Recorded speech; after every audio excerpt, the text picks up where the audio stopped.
تعالى عنهما كان يطوف بالبيت فإذا رأى رجلا يمانيا ബഹുമാനപ്പെട്ട Umar bin Khattab റളിയല്ലാഹു അൻഹുവിന്റെ മകൻ അബ്ദുല്ലാഹി ബിൻ ഉമർ റളിയല്ലാഹു അൻഹുമാ കാന യതൂഫു ബിൽ ബൈത്ത് അദ്ദേഹം പരിശുദ്ധമായ കഅബ തവാഫ് ചെയ്തുകൊണ്ടിരിക്കുകയാണ്. ഉമർ റളിയല്ലാഹു അൻഹുവിന്റെ മകനാണ്.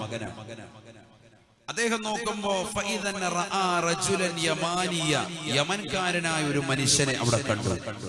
ഹമല ഉമ്മഹു വറാഅ ലഹ്രിഹി സ്വന്തം ഉമ്മയെ മുതുകിൽ വെച്ചുകൊണ്ട് തോളിൽ വെച്ചുകൊണ്ട് അദ്ദേഹം തവാഫ് ചെയ്യാൻ. എന്ത് കഷ്ടപ്പാടായിരിക്കും. ഒറ്റയ്ക്ക് തവാഫ് ചെയ്ത ആള് തന്നെ തവാഫ് കഴിയുമ്പോഴത്തേക്ക് റൂമിൽ പോയി കടന്നാൽ മതി. മുട്ടുവതിനെന്ന് പറയുന്ന സീസണാണ്. പിന്നെ അടുത്ത വക്കത്തിന് വരൂല. ആചാര്യ റൂമിൽ തന്നെ ഇരിക്കുക. ആചാര്യ തവാഫ് ചെയ്യണ്ട. ഇവിടുന്ന് പോകുമ്പോൾ ഉസ്താദിനോട് ഭയങ്കര സംഭവമായിട്ട് പറഞ്ഞു, നമുക്ക് 10 തവാഫ് ഒരു ദിവസം വെച്ച് ചെയ്യണം. അവിടെ പോയിട്ട് ഒരു തവാഫ് കഴിഞ്ഞിട്ട് പിന്നെ ആചാര്യ കാണുന്നില്ല. ആചാര്യ റൂം വിട്ട് ഇറങ്ങുന്നില്ല. റൂമിൽ തന്നെ AC റൂമിൽ റാഹത്തായിട്ട് വിറച്ചിരിക്കുക. പുറത്തോട്ട് ഞാനില്ല. നല്ല സുഖം. അല്ലാഹു നമ്മുടെ സാലിഹ്യങ്ങൾ ചേർത്ത് അനുഗ്രഹിക്കട്ടെ. ഇവിടുന്ന് പോകുമ്പോൾ അതൊന്നും അല്ലായിരുന്നു. യമൻകാരനാകുന്ന ഒരു വ്യക്തി സ്വന്തം ഉമ്മയെ തോളിലെടുത്ത് വെച്ചുകൊണ്ട് ഇങ്ങനെ തവാഫ് ചെയ്യാൻ. കഅബ ഇങ്ങനെ തവാഫ് ചെയ്യാൻ. എന്ത് പ്രയാസം സഹിക്കുന്നുണ്ടാകും, എന്ത് വിഷമം സഹിക്കുന്നുണ്ടാകും. അദ്ദേഹം തോളിലെടുത്ത് വെച്ചുകൊണ്ട് തവാഫ് ചെയ്യാം. അത് പറ്റും. ശാഫി മദ്ഹബ് അനുസരിച്ചും പറ്റുന്നതാണ്. പക്ഷേ തവാഫ് തുടങ്ങുന്നതിന് മുമ്പ് തന്നെ തോളിലിരിക്കുന്ന ആൾക്ക് വേണ്ടിയുള്ള തവാഫാണ് എന്നുള്ളത് നിയ്യത്ത് ചെയ്യണം. നിയ്യത്ത് ചെയ്തിട്ടേ പറ്റുള്ളൂ. ഇല്ലെങ്കിൽ അദ്ദേഹത്തിന് കിട്ടൂല, നിനക്കേ കിട്ടുള്ളൂ. ആർക്കാണ് തവാഫ് ചെയ്യുന്നത്? തോളിൽ വെച്ച് നിൽക്കുന്ന കുട്ടിക്കാണോ, തോളിൽ വെച്ചിരിക്കുന്നതാകുന്ന ഉമ്മാക്കാണോ, ആർക്കാണോ? അവർക്ക് വേണ്ടി. ഇതൊക്കെ പഴയ കാലഘട്ടം. ഇന്നിപ്പോ അവിടെ എന്തുണ്ട്? 2ാം നിലയിലും 3ാം നിലയിലും ഒക്കെ ഇങ്ങനെ ഓടിച്ച് നല്ല കസേരയിൽ എത്തിയിട്ട് ഓടിക്കും. ഒരു 400 ദീനാറം കൊടുത്താൽ, ഏകദേശം 10,000 രൂപ കൊടുത്താൽ റാഹത്തായിട്ട് കൊണ്ട് തവാഫ് ചെയ്യിച്ച് കൊണ്ടുവരും. മാർ ഓടിക്കോളും. നമ്മൾ ഒരു തവാഫ് ചെയ്യുമ്പോൾ 7 എണ്ണം കഴിഞ്ഞിട്ടുണ്ടാവും. റൗണ്ട് ചെയ്യും. മുകളിലത്തെ നിലയെ കൊണ്ടിട്ട് ചെയ്യിക്കും. അപ്പൊ അതൊക്കെ സൗകര്യമായി. മുമ്പ് അങ്ങനെ ആരും ഇല്ല. അവനവൻ നോക്കാന്നുള്ളൂ. അപ്പൊ തോളിലെടുത്ത് വെച്ചിട്ട് ഇദ്ദേഹം തവാഫ് കഴിഞ്ഞിട്ട് തിരിച്ചു വന്നു. ആരുടെ അടുക്കൽ? അള്ളാന്റെ റസൂലിന്റെ പ്രിയപ്പെട്ട അനുയായിയാകുന്ന അബ്ദുല്ലാഹി ബിൻ ഉമർ റളിയല്ലാഹു അൻഹു, അഥവാ ഉമർ റളിയല്ലാഹു അൻഹു മകന്റെ അടുക്കൽ കടന്നു വന്നു. എന്നിട്ട് അദ്ദേഹത്തോട് ചോദിക്കാൻ, അദ്ദേഹത്തോട് പറയാൻ, ഇന്നി ലഹാ ബൈറും മുദല്ലലൂ,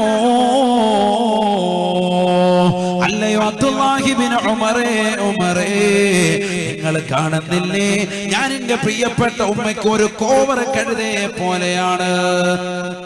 കോവർ കഴുതയെ പോലെയാണ്. ഒരു കഴുതയെ പോലെ എന്റെ ഉമ്മയുടെ മുന്നിൽ ഞാൻ വിനയാന്വിതനായി നിലകൊള്ളുകയാണ്. ഉമ്മ ഇതാ പരിശുദ്ധമായ കഅബ കാണണമെന്ന് അടങ്ങാത്ത ആഗ്രഹം പറഞ്ഞപ്പോ ഞാൻ ഉമ്മയെ തോളിൽ ചുമന്നുകൊണ്ട് യമനിൽ നിന്ന് ഈ പരിശുദ്ധമായ മക്കയിലേക്ക് വന്നതാണ്. ഇവിടെ എത്തി ഉമ്മയെ തോളിൽ വെച്ചുകൊണ്ട് ഞാൻ തവാഫ് ചെയ്തു. ഇത്രയേറെ പ്രയാസങ്ങൾ സഹിച്ചതാകുന്ന എനിക്ക് ഫഹൽ തറാനി ജസൈതുഹാ,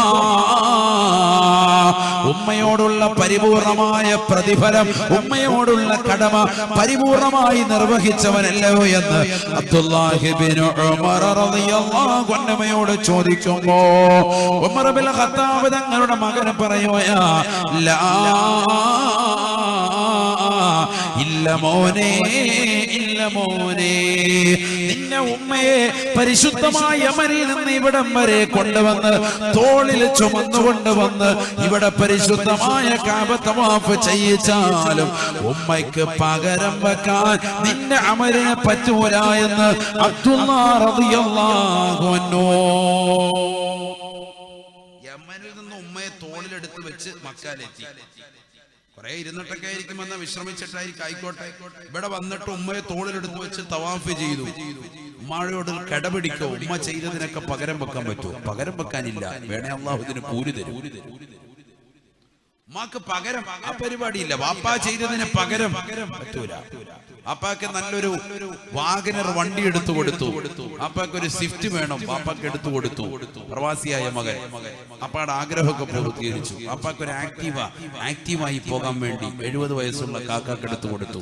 അതുകൊണ്ട് ഞാൻ എന്റെ വാപ്പയോടുള്ള ബാധ്യത നിർവഹിച്ചു. ഒരിക്കലും ഇല്ല. ഉമ്മാക്കൊരു സ്കൂട്ടി വേണമെന്ന് പറഞ്ഞു, എടുത്തു കൊടുത്തു. അതുകൊണ്ട് എന്താ ഉമ്മാടുള്ള ബാധ്യത നിർവഹിച്ച? ഒരിക്കലുമില്ല. ഉമ്മാക്ക് എല്ലാ ദിവസവും ഓട്സ് കാച്ചി ഒഴിച്ചു കൊടുത്തു. അതുകൊണ്ട് എന്താ ബാധ്യത നിർവഹിച്ച? ഇല്ല, ബാധ്യത നിർവഹിച്ചവനാവൂല.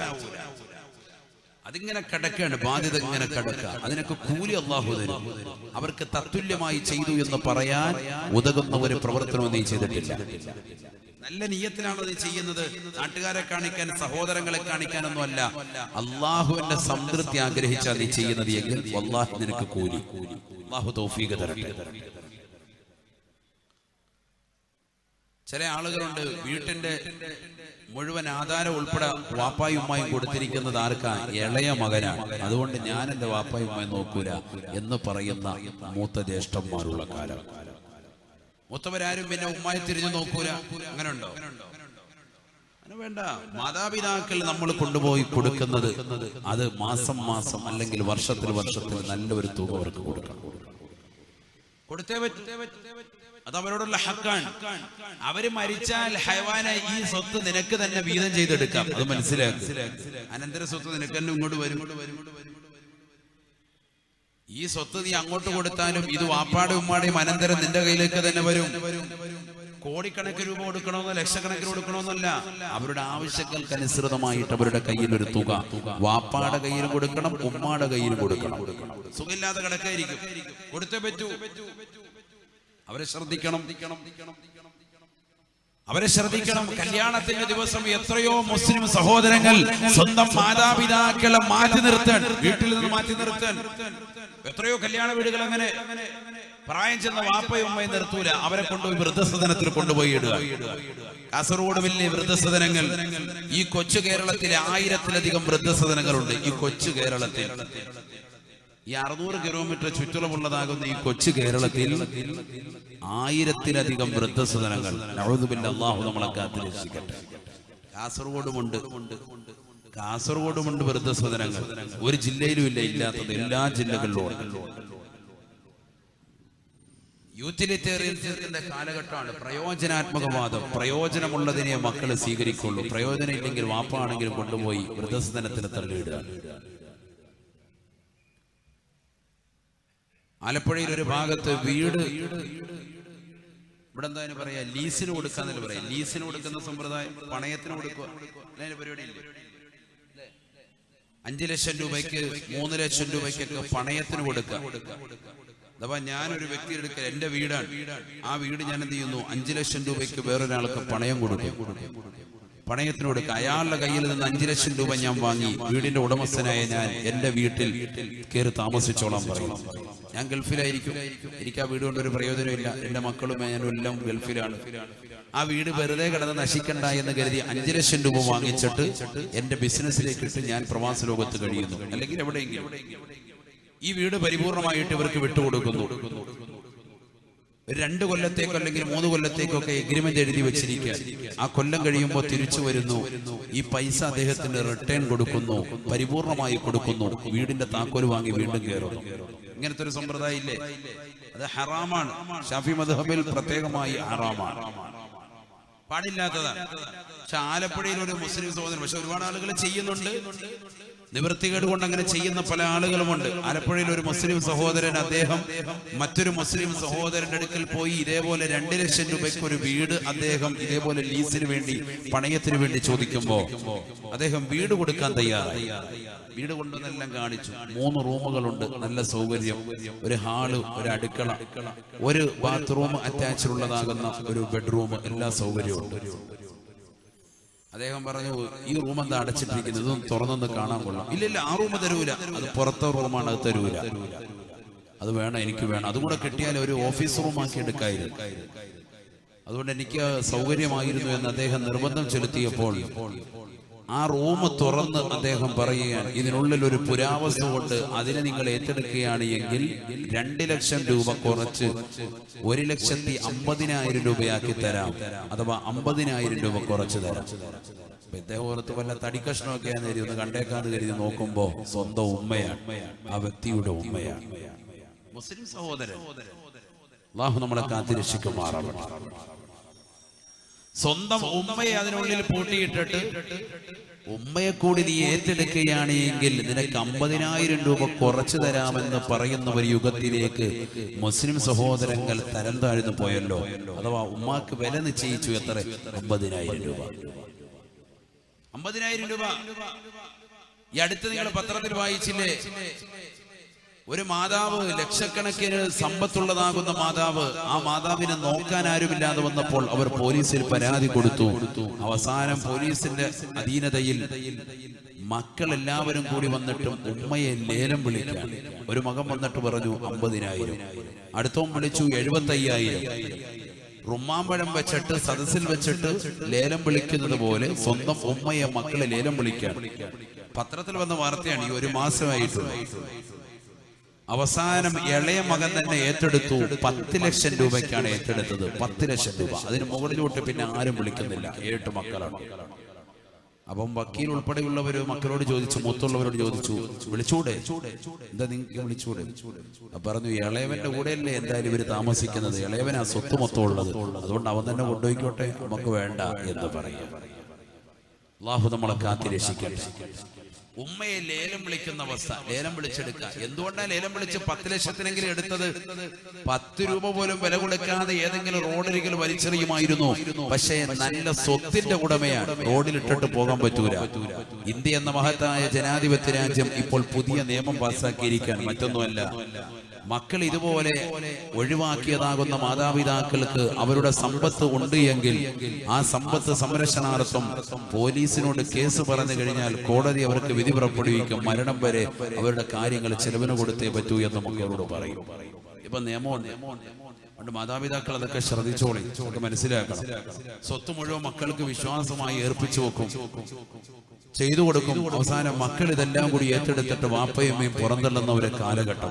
കല്യാണത്തിന്റെ ദിവസമാകുമ്പോ നല്ല കുടുംബ ബന്ധം പൂച്ചക്കാട് നിന്ന് അല്ലെങ്കിൽ കാസർഗോഡ് നിന്നൊക്കെ നല്ല ബന്ധം വരുമ്പോ ആ ബന്ധം വരുന്നതാകുന്ന വീട്ടുകാരിൽ നിന്ന് മറക്കാൻ വേണ്ടി വീടിന്റെ അകത്തളത്തിലുള്ളതാകുന്ന പാവപ്പെട്ട പുരാവസ്തു എന്ന് അവർ വിളിക്കുന്ന സ്വന്തം മാതാപിതാക്കളെ ഒന്നുകിൽ റൂമിനുള്ളിൽ പൂട്ടിയിട്ട് ആ റൂമിനുള്ളിൽ അത്തരത്തിലുള്ള ഒരാളുകൾ പോലുമില്ല എന്ന് അറിയിക്കാതിരിക്കുന്ന ഒരവസ്ഥ. പണ്ടങ്ങനെയല്ല. ഏത് വ്യക്തി വന്നാലും എന്റെ വാപ്പയുടെ അകത്തോട്ട് സുഖമില്ലാതെ കിടക്കുക, ഒന്ന് വന്ന് കണ്ടാലും എന്ന് പറഞ്ഞൊരു ആശീർവാദം വാങ്ങുമായിരുന്നു പഴയ കാലഘട്ടത്തിൽ. ഇന്ന് കല്യാണത്തിന്റെ വീടുകൾ ആരാ അത്തരത്തിലുള്ള മാതാപിതാക്കളെ കൊണ്ടുപോയി കാണിക്കുന്നത്? പ്രായം ചെന്ന ഉമ്മമാര് വീടിനകത്തളത്തിലുണ്ടാകും. ആ സുഖമില്ലാത്ത ഉമ്മയുടെ ചാരത്തേക്ക് കൊണ്ടുവന്നിട്ട് എന്റെ ഉമ്മ സുഖമില്ലാതെ കിടക്കുന്നു, ആ ഉമ്മയൊന്ന് കാണണം, ഉമ്മയുടെ അടുക്കൽ പോയി ഒരു ആശീർവാദം വാങ്ങണം, ഒരു ആശംസ വാങ്ങണം എന്ന് പറഞ്ഞ് പ്രായം ചെന്നതാകുന്ന നമസ്കാരം ഒരൊറ്റ വക്കത്ത് പോലും ഒഴിക്കാതിരുന്ന, ജീവിതത്തിൽ പരിശുദ്ധമായ ഖുർആൻ കൈപുസ്തകമായി പാതിരാത്രി സമയം മുഴുവൻ പാരായണം ചെയ്ത് സംശുദ്ധമായ ജീവിതം നയിച്ചിരുന്ന പാവപ്പെട്ട ഉമ്മമാരെ ഒരു വട്ടം പോലും കാണാതെ അവരെ വീടിന്റെ അകത്തളങ്ങൾ പൂട്ടിയിട്ടുകയോ സ്വന്തം അനിയന്റെയോ മറ്റുള്ള അയൽവാസികളുടെയോ അല്ലെങ്കിൽ വൃദ്ധസദനത്തിലേക്കോ കൊണ്ടുപോയി തള്ളിയിട്ട് ഇത്തരത്തിലുള്ള ഒരാൾ പോലും ഞങ്ങളുടെ കുടുംബത്തിലില്ല എന്ന് പറയത്തക്ക വിധത്തിൽ കുടുംബ ജീവിതത്തിന്റെ ഊഷ്മളമാകുന്ന മേഖലകൾ തിരയുന്ന പ്രിയപ്പെട്ടതാകുന്ന യുവാക്കളും യുവതികളും അറിഞ്ഞു വെച്ചോ, നാളെ തീർച്ചയായും ഖേദിക്കേണ്ടി വരും. അല്ലാഹു നമ്മളെ കാത്തിരക്ഷിക്കട്ടെ. അല്ലാഹു നമ്മളെ കാത്തിരക്ഷിക്കട്ടെ. എവിടെ പോയാലും, ലോകത്ത് ഏത് സ്ഥലത്ത് പോയാലും നിന്റെ പ്രിയപ്പെട്ട മാതാപിതാക്കളോട് പറയാതെ നീ ഒരു സ്ഥലത്തേക്ക് ഇറങ്ങരുത് എന്നാണ് പരിശുദ്ധ ഇസ്ലാം നമ്മളെ പഠിപ്പിക്കുന്നത്. എവിടെ പോയാലും നീ ചെറുപ്പത്തിൽ മദ്രസയിൽ പോകുമ്പോൾ തുടങ്ങി വെച്ച ഒരു ശീലമുണ്ട്. ബാപ്പയുടെയും ഉമ്മയുടെയും അടുക്കൽ പോയിട്ട് അസ്സലാമു അലൈക്കും ഉമ്മ, ഞാൻ പോവാൻ, മദ്രസയിൽ പോവാൻ. മദ്രസയിൽ നിന്ന് തിരിച്ചു വരുമ്പോ മകള് പറയും അസ്സലാമു അലൈക്കും യാ ഉമ്മി, ഞാൻ വന്നിട്ടുണ്ട് മദ്രസയിൽ നിന്ന്. ഉമ്മ എന്ത് ജോലി ചെയ്യുകയാണെങ്കിലും ചാള, അരക്കിലോ ഐക്കോറ, അരക്കിലോ സവാള, വെളുത്തുള്ളി, ചുവന്നുള്ളി, പച്ചമുളക്, മുളക് ഇത് വാങ്ങിച്ചുകൊണ്ട് കൊടുക്കല് മാത്രല്ല കടമ. അത് നീ ചെയ്തേ പറ്റൂ. അത് കൊണ്ടുവന്ന് കൊടുക്കുന്ന ആർക്കാ? ടിക്കാൻ വേണ്ടിയുള്ളതാണ്. അത് നിനക്ക് തിന്നാനുള്ളതാണ്. ഇത് 3/4% നീയാ അടിക്കുന്നത്. 2 കിലോ കോഴി കൊണ്ടുവന്നാലും 1.5 കിലോ കോഴി നിനക്കുള്ളതാ, നീയാ കൂടുതൽ കഴിക്കുന്നത്. ഈ എല്ലുന്തിയ വാപ്പാക്കും ഉമ്മാക്കും ഇതിന്റെ പീസൊന്നും വലിയ താല്പര്യമില്ല. അവരുടെ ആവശ്യമൊക്കെ കഴിഞ്ഞു, ആ കാലഘട്ടമൊക്കെ കഴിഞ്ഞു. നീ വെളിച്ചെണ്ണ കൊണ്ടുവന്നാലും ഈ ചുവന്നുള്ളി എടുത്തുകൊണ്ട് വന്നാലും ഈ പച്ചമുളക് വാങ്ങിച്ചുകൊണ്ട് വന്നാലും ഇതിനൊക്കെ ഉണ്ടാക്കി ഭക്ഷണം ഉണ്ടാക്കി തരുന്ന നിന്റെ പ്രിയപ്പെട്ട മാതാപിതാക്കൾ അത് നിനക്ക് വേണ്ടിയുള്ളതാണ്. അത് നീ കൊണ്ടുവന്നേ പറ്റും. നീ ചെയ്തേ പറ്റൂ, അതൊന്നുമല്ല കടമ. പിന്നെ ഈ ഭക്ഷണം കഴിക്കുമ്പോ അവരുടെ ഒരു മൗനാനുവാദം ഡെയിലി കഴിക്കുന്ന നിന്നെ സംബന്ധിച്ചിടത്തോളം നിനക്കുണ്ടായാൽ മാത്രമേ കഴിക്കാവുള്ളൂ. ഇല്ലെങ്കിൽ നീ കടമ തെറ്റി വരാം. അല്ലാഹു നമ്മളെ കാത്തിരക്ഷിക്കട്ടെ. നമ്മളിതൊക്കെ ശ്രദ്ധിക്കുന്നവരാണ്.